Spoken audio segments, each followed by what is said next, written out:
कहानी नमक। एक बादशाह था। उसकी 7 बेटियां थी, पर बेटा कोई न था।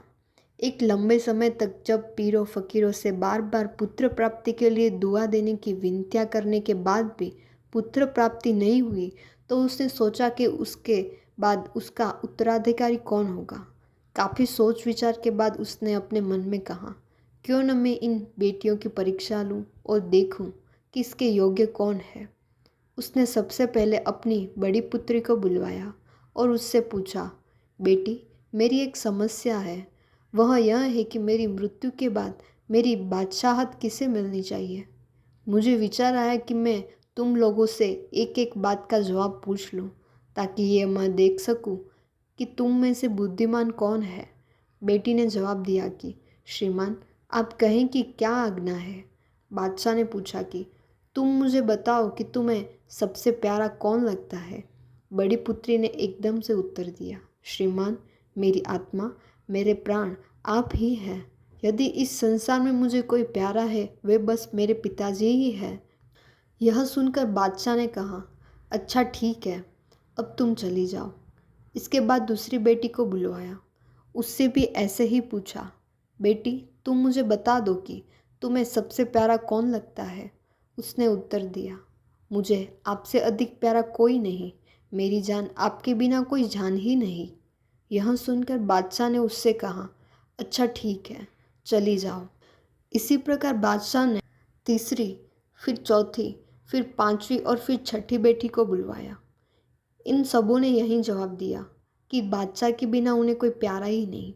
अंत में सातवीं बेटी को बुलवाया गया। उससे भी यही प्रश्न पूछा। उसने जवाब दिया, श्रीमान, मुझे आप उतने प्यारे लगते हैं जितना कि नमक। बादशाह को इतना सुनना था कि वे आंख बबूला हो गए, आंखें लाल बन गई। कहा, क्या तुम मेरी पुत्री हो? तुमने मेरी तुलना किससे की? क्या मैं और नमक एक सरीखे हैं? पर लड़की ने इसके बाद कोई उत्तर न दिया। बादशाह ने आज्ञा दी कि इसे तुरंत देश निकाला दिया जाए, क्योंकि इसने बादशाह की तौहीन की है। खैर, इस लड़की को देश निकाला दिया गया, किंतु जिन कोतवालों ने उसे अपने साथ लिया, उन्हें उस पर करुणा आ गई और इन्होंने उसे देश के एक कोने में ले जाकर एक गंजा के हवाले कर दिया। उसके साथ इसकी शादी रचाई। उस गंजा का एक घर फूस की कुटिया थी। वह अकेला था, निपट अकेला, न माँ, न बाप और न भाई, न बहन। दिन भर जंगल जाता, वहाँ से लकड़ियों का खेप लाकर बेचता और मुश्किल से गुजारा करता। अब उसकी पत्नी आ गई, अंततः काफ़ी श्रम करना पड़ता। उसकी पत्नी काफ़ी चालाक थी। उसने उससे पहले की तरह ही जंगल जाने और लकड़ियों का खेप लाने को कहा, किंतु जो पैसा मिले वह उसे सौंपने को कहा। वह उन पैसों से दिन का खाना पीना खरीदती और हर दिन एक एक पैसा बचाती। ऐसे ही कुछ समय बीता और एक दिन उसने गंजा से कहा कि ये पैसे ले लो और एक गधा खरीद के ले आओ। गंजा ने वैसा ही किया। उसकी पत्नी ने कहा, आज तक लकड़ियों का एक एक खेप लाते थे, अब इस गधे को भी अपने साथ जंगल ले जाओ और अब से लकड़ियों के 3-3 खेप लेकर आया। उन खेपों का मूल्य मुझे सौंपा करो। उसने अब 2 खेपों की कीमत का बचत करना आरंभ किया और एक खेप की कीमत पर गुजारा करती रही। थोड़ा समय बीतने के बाद ही उसने गंजा को और पैसे दिया गधा खरीदने के लिए। गंजा ने दूसरा गधा खरीदा और अब जंगल से लकड़ियों के 5-5 खेप लाने लगा और इनकी कीमत पत्नी ने हवाले करने लगा। कुछ दिन बीत गए। गंजा 6-6 खेप लाने लगा, क्योंकि अब वह स्वयं कोई खेप नहीं उठाता था।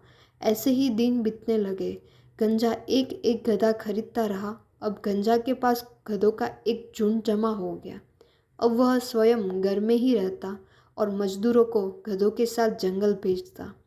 गंजा को अब गंजा नहीं कहा जाता था, अब वह ख्वाजा कहलाता था। एक दिन ख्वाजा से उसकी बीवी ने कहा कि हम एक मकान बनवा लेंगे, आप बढ़ई आदि ले आइए, मैं स्वयं उन्हें निर्देश दूंगी कि मकान कैसे बनाना है। अब देर करने की बात ही नहीं थी। ख्वाजा ने आज्ञा दी और बड़े यादी आ गए।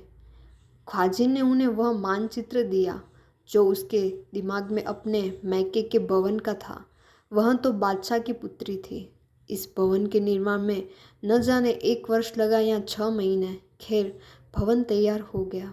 भवन को वैसे ही सजाया गया, वैसे ही कमरे बनवाए जैसे राजभवन के थे।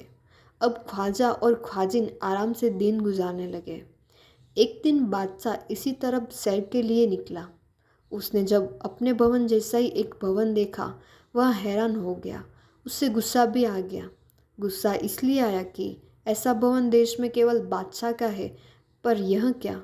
वह भवन के सामने रुक गया और इसके बारे में मालूम करने लगा कि यह किसका भवन है। सैर के लौटकर बादशाह ने ख्वाजा को अपने पास बुलाया। यह तो वही ख्वाजा था जो पहले गंजा के नाम से जाना जाता था। ख्वाजा अंदर ही अंदर भयभीत हुआ और सोचने लगा, न जाने क्या बात है कि मुझे बादशाह ने बुलवाया। बादशाह के पास जाने से पहले घर में ख्वाजिन ने ख्वाजा को समझाया कि सतर्क रहना, कुछ ऐसी वैसी बात न करना, कहना कि मैं कारोबार करता हूँ और खुदा ने बरकत दी है। मुझे क्या पता था कि आपका भवन भी वैसा है जैसा मैंने बनवाया है। सच्ची बात यह है कि मुझे आपकी हुकूमत और राजनीति से कोई वास्ता नहीं। यदि अवसर उपयोगी देखो तो खाने का निमंत्रण भी दे आना।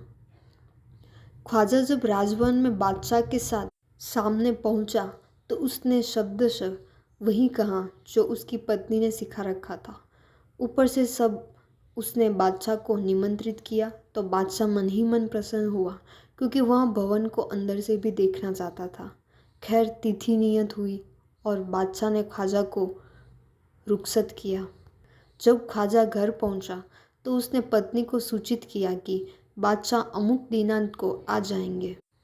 उसकी पत्नी ने कहा, ठीक है, आप अपना कारोबार करते जाएं और बादशाह को दावत खिलाने की व्यवस्था मैं स्वयं संभालूंगी। निश्चित तिथि आ गई। ख्वाजिन ने सारी व्यवस्था कर रखी थी। वारजुवान चल रहा था। इसकी खुशबू 3-4 मील तक फैल चुकी थी कि बादशाह पधारे। बादशाह भवन में प्रविष्ट हो गए। उसके साथ मंत्रीगण और न जाने कितने लोग गए। इन लोगों को आदर के साथ घाव तकियों के सहारे भवन में बिठा दिया गया। उस्ताद का कथन है कि यह भवन इतना विशाल था कि ये सारे लोग भवन के एक अतिथि कक्ष के एक कोने में समा गए। खाने पीने का समय आया तो बादशाह को वे व्यंजन और पकवान परोसे गए जो बावचरियों ने बहुत ही सावधानी के साथ तैयार किए गए थे। बादशाह एक एक व्यंजन एवं पकवान खाता गया और उसे किसी में मज़ा न आया। इस प्रकार बादशाह ने 6 व्यंजनों का स्वाद देख लिया। 7वां व्यंजन स्वचल था। स्वचल एक कश्मीरी जंगली साग जिसे पत्ते गोल होते हैं इसका स्वाद भिंडी जैसा होता है। बादशाह ने जब इस सब्जी को ज़रा सा चखा तो उसे यह बहुत ही स्वादिष्ट लगी। वह चकित हुआ कि यह क्या। खाने पीने के बाद बातें चली और इसी बीच ख्वाजिन को बुलाया गया। बादशाह ने उसे पूछा, पहले के 6 व्यंजन बेस्वाद थे, पर आखिर में जो व्यंजन परोसा गया उसमें काफ़ी स्वाद था, ऐसा क्यों? ख्वाजिन ने उत्तर दिया, बादशाह सलामत, जो 6 व्यंजन पहले परोसे गए उनमें नमक नहीं डाला गया था, पर जो व्यंजन स्वचल अंत में परोसा गया उसमें नमक डाला गया था, इसलिए उसे खाने में आपको मज़ा आया। यह बताइए कि दावत खा के भी आपको समझ में क्या कुछ आया? नहीं, कुछ नहीं, बादशाह ने उत्तर दिया।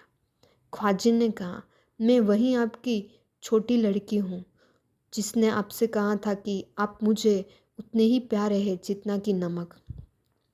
यह सुनकर बादशाह बहुत ही प्रसन्न हो गया और अपनी लड़की की बुद्धिमत्ता पर हैरान हो गया और बेटी से कहा कि अब मैं तुम्हें वापस ले जाऊंगा। वास्तव में तुम ही बुद्धिमान हो और मेरे बाद तख्त और ताज के हकदार तुम ही हो। इस प्रकार ख्वाजिन ख्वाजा सहित राजमहल में आ गई और बादशाह के जीवित रहते ही राजकाज एवं शासन चलाने लगी। वह गंजा जो ख्वाजा हो गया था मंत्री बन गया।